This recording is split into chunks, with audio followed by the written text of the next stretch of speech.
নমস্কার, আপনারা দেখছেন নিউজ নাও। চোখ রাখবো এই মুহূর্তের সংবাদে।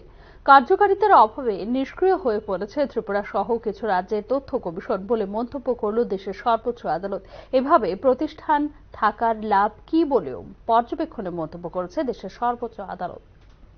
ত্রিপুরা এবং কিছু অন্যান্য রাজ্যে তথ্য কমিশনগুলি কার্যত নিষ্ক্রিয় হয়ে পড়েছে বলে পর্যবেক্ষণে উল্লেখ করেছে দেশের সর্বোচ্চ আদালত। মূলত কার্যকারিতার অভাবেই নিষ্ক্রিয় হয়ে রয়েছে ত্রিপুরা সহ কিছু অন্যান্য রাজ্যের তথ্য কমিশনগুলি বলে পর্যবেক্ষণে মন্তব্য করেছে দেশের সর্বোচ্চ আদালত। পর্যাপ্ত নিয়োগের অভাবে নিষ্ক্রিয় হয়ে রয়েছে তথ্য কমিশনগুলি বলে জানিয়েছে দেশের সর্বোচ্চ আদালত। এদিকে কেন্দ্রীয় সরকার, কেন্দ্রীয় তথ্য কমিশন এবং রাজ্য সরকারকে অবিলম্বে পদক্ষেপ নেবার নির্দেশও দিয়েছে দেশের সর্বোচ্চ আদালত। তথ্য কমিশনগুলির শূন্য পদ শীঘ্রই পূরণ করে কমিশনগুলিকে কার্যকর করা দরকার, অন্যথায় প্রতিষ্ঠান থাকার কি লাভ বলে মন্তব্য করেছে দেশের সর্বোচ্চ আদালত।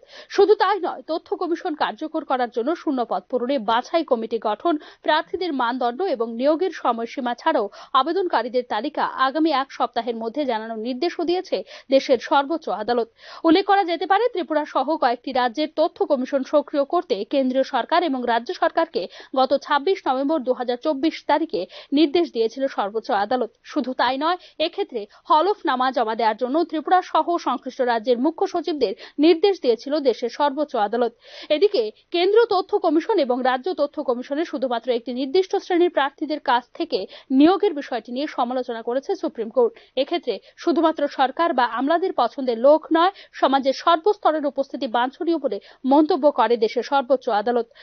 বিভিন্ন ক্ষেত্রের বিশিষ্ট ব্যক্তিদের তথ্য অফিসার হিসেবে অন্তর্ভুক্তি করার উচিত বলেও মন্তব্য করেছে দেশের সর্বোচ্চ আদালত। Bureau report, news now. Vidyajyoti নিয়ে কি ভুল বদল করতে চাইছে সরকার? তার কারণ হলো বিদ্যাজ্যোতি স্কুল সংখ্যা বাড়ানোর পরিকল্পনা নেই বলে স্পষ্টীকরণে জানালো রাজ্য সরকার। এদিকে সিবিএসই অনুমোদন প্রাপ্ত স্কুলকে পুনরায় টিবিএসসিতে অন্তর্ভুক্তি করার কোনো পরিকল্পনা নেই বলেও স্পষ্টীকরণে জানিয়েছে রাজ্য শিক্ষা দপ্তর। রাজ্যে বর্তমানে যে 125টি বিদ্যাজ্যোতি স্কুল রয়েছে তার পরিকাঠামো এবং ভবিষ্যৎ নিয়ে ইতিমধ্যে প্রশ্ন তুলতে শুরু করেছেন বিভিন্ন মহল। এরই মধ্যে আরো 25টি স্কুলকে বিদ্যাজ্যোতির অন্তর্ভুক্ত করার খবর চাউর হয়েছিল বিভিন্ন সংবাদ মাধ্যমে।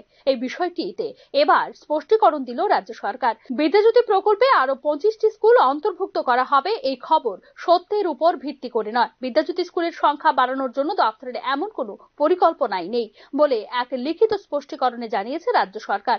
2024 সালে সিবিএসই বোর্ড পরীক্ষায় চূড়ান্ত পাশের শতাংশ ছিল দশম শ্রেণীর জন্য 87% এবং দ্বাদশ শ্রেণীর জন্য 75 বলেও স্পষ্টীকরণে দাবি করেছে রাজ্য সরকার। তবে বিদ্যাজ্যোতি স্কুলগুলোর মান উন্নয়নে 352 জন প্রাক প্রাথমিক শিক্ষক, 112 জন বিশেষ শিক্ষক, 125 জন স্কুল গ্রন্থাগারিক, 118 জন কম্পিউটার সায়েন্সের পিজিটি, 125 জন শারীরিক শিক্ষার শিক্ষক, 74 জন ভূগোল শিক্ষক, 83 জন মনোবিজ্ঞানের শিক্ষক, 80 জন সমাজবিজ্ঞান শিক্ষক এবং 70 জন অর্থনীতির শিক্ষক পদে নিয়োগ প্রক্রিয়াধীন আছে বলে জানিয়েছে রাজ্য সরকার। এছাড়া 1099 জন আন্ডার গ্রাজুয়েট টিচার এবং 467 স্নাতক শিক্ষকের নিয়োগ প্রক্রিয়া ইতিমধ্যেই শুরু করা হয়েছে এবং এই ইউজিটি এবং জিটি শিক্ষকদের একটি উল্লেখযোগ্য সংখ্যা বিদ্যাজ্যোতি স্কুলগুলিতে নিয়োগ করা হবে বলে জানিয়েছে রাজ্য সরকার। এদিকে বিদ্যাজ্যোতি স্কুল নিয়ে একাংশ অভিভাবকদের উদ্বেগের মধ্যে সিবিএসই থেকে টিবিএসসি বোর্ডে পুনরায় কোনো স্কুলকে অন্তর্ভুক্ত করা হবে না বলেও জানিয়েছে রাজ্য শিক্ষা দপ্তর। উল্লেখ করা যেতে পারে, 2021 সালে মান সম্পন্ন শিক্ষা প্রদানের জন্য মোট 100টি স্কুলকে বিদ্যাজ্যোতি স্কুলে রূপান্তর করার অনুমোদন দিয়েছিল রাজ্য সরকার। এই সমস্ত স্কুলগুলিকে পরবর্তী সময় আনা হয় মিশন 100-র অধীনে সিবিএসইর আওতায়। পরে আরো 25টি স্কুলকে আনা হয়েছিল বিদ্যাজ্যোতি প্রকল্পের আওতায়। সিবিএসইর ফলাফল অনুসারে সর্বশেষ বোর্ড পরীক্ষায় দশম এবং দ্বাদশ শ্রেণীতে 61% এবং 55% পাশের রেকর্ড করা হয়েছে বিদ্যাজ্যোতি স্কুলগুলিতে। Bureau report, news now. Tripura high court বার অ্যাসোসিয়েশনের উদ্যোগে বুধবার নবনিযুক্ত অ্যাডভোকেট জেনারেল শক্তিময় চক্রবর্তীকে সংবর্ধনা জ্ঞাপন করা হয়েছে।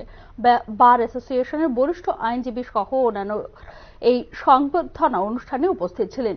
পূর্বে বহিরাজ্য থেকে ত্রিপুরা বার অ্যাসোসিয়েশনের অ্যাডভোকেট জেনারেল নিয়োগ করা হতো, কিন্তু বেশ কয়েক বছর যাবৎ ত্রিপুরা বার অ্যাসোসিয়েশনের থেকেই অ্যাডভোকেট জেনারেল নিয়োগ করা হচ্ছে বলে অ্যাসোসিয়েশনের পক্ষ থেকে জানানো হয়।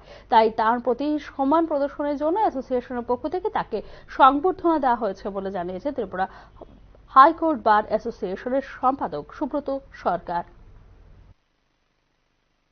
আমাদের বাঘের ট্র্যাডিশন যে যখন কেউ বাঘ থেকে কোনো অ্যাডভান্স যখন নেওয়া হয় সাধারণত আমরা বিগত বছরগুলো দেখেছি যে বাইরে থেকে অ্যাডভান্স জেনারেলরাই আসেন।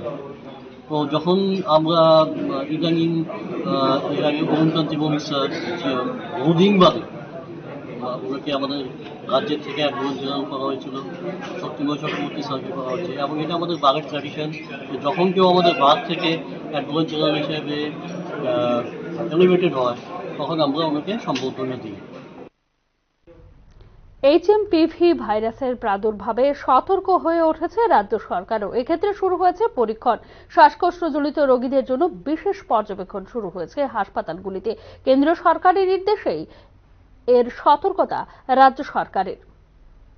হিউম্যান মেটাপনিউমো ভাইরাস অর্থাৎ এইচএমপিভি ভাইরাস বা চীনা ভাইরাসের প্রাদুর্ভাবে এবার সতর্ক হয়ে উঠেছে রাজ্য সরকারও। এইচএমপিভি ভাইরাসের প্রাদুর্ভাবের প্রেক্ষিতে বিশেষ করে শ্বাসকষ্টজনিত অসুস্থতায় হাসপাতালে আসা রোগীদের ঘনিষ্ঠভাবে পর্যবেক্ষণ করা শুরু করেছে রাজ্য স্বাস্থ্য দপ্তর। কেন্দ্র সরকারের নির্দেশিকা মেনেই তা করা হচ্ছে বলে জানিয়েছে স্বাস্থ্য দপ্তর। সম্প্রতি এইচএমপিভি ভাইরাসের প্রাদুর্ভাবের কারণে কেন্দ্র সরকারের পক্ষ থেকে ভার্চুয়াল বৈঠকে অংশ নেয় রাজ্য স্বাস্থ্য দপ্তরের আধিকারিকরাও। বৈঠকে এইচএমপিভি ভাইরাস নিয়ে সতর্ক থাকার জন্য সবকটি রাজ্য এবং কেন্দ্রশাসিত অঞ্চলকে নির্দেশ দিয়েছে সরকার।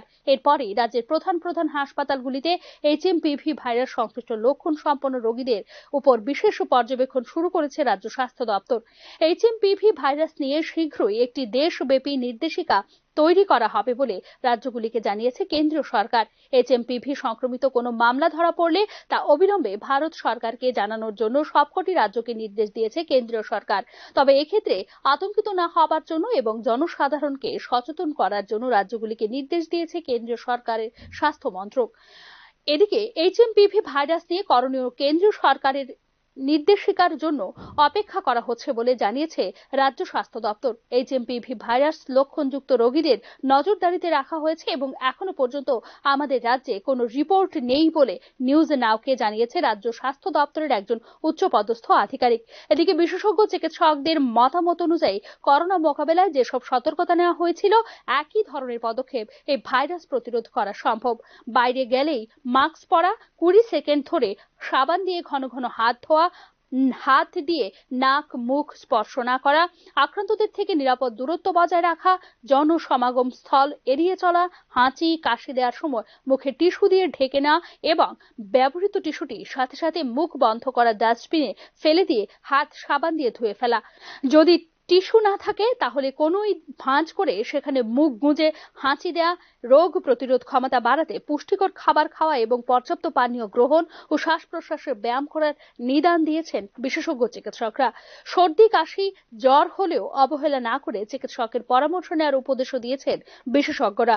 উল্লেখ করা যেতে পারে বিশ্বজুড়ে কোভিড-19 সংক্রমণ ছড়িয়ে পড়ার পর এই ভাইরাস প্রতিরোধে কয়েকটি টিকা তৈরি করা হলেও এইচএমপিভি প্রতিরোধে এখনো সে ধরনের কোনো টিকা নেই বলেও জানিয়েছে চিকিৎসা বিশেষজ্ঞরা। Bureau report, news now.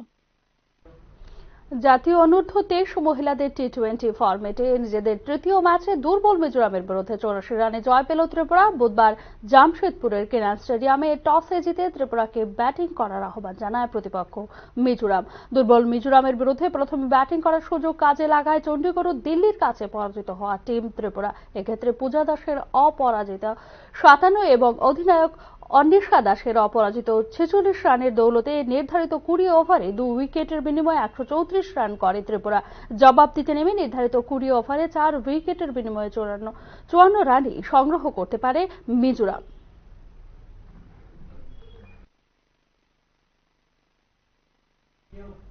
এখনকার মতো সংবাদ এখানেই শেষ করছি। অন্যান্য আপডেটস পেতে চোখ রাখুন নিউজ নাও এর পর্দায়।